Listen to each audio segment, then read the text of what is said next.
एक दिन स्कूल के सभी बच्चों को पिकनिक के लिए बुलाया गया। सब ने अपने अपने लंच बॉक्सेस और खिलौने साथ लिए और स्कूल बस में सवार हो गए। रास्ते में गाने गाते हुए बच्चे खुशी से नाच रहे थे। जब वो पिकनिक स्पॉट पहुंच गए, वहां उन्हें एक खूबसूरत बाग और समंदर का नजारा मिला। सब बच्चों ने जल्दी से अपने ग्रुप्स बनाए और खेलने लगे।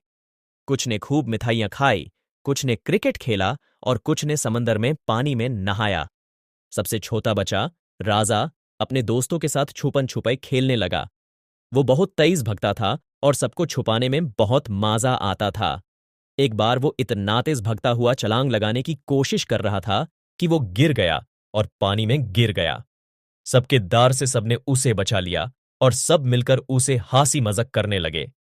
दिन गुजरता गया और बच्चों ने मस्तियां की। जब शाम हुई और घर जाने का समय आया, सब अपने अपने ग्रुप से जुड़कर स्कूल बस में सवार हुए। हर किसी के चेहरे पर खुशी थी और हर किसी ने यह डिसाइड किया कि अगली बार भी ऐसे पिकनिक पर जाएंगे और मजे करेंगे। इस दिन ने सब बच्चों के लिए एक यादगार दिन बनाया था, जिसमें दोस्तियां और खुशियां बढ़ी।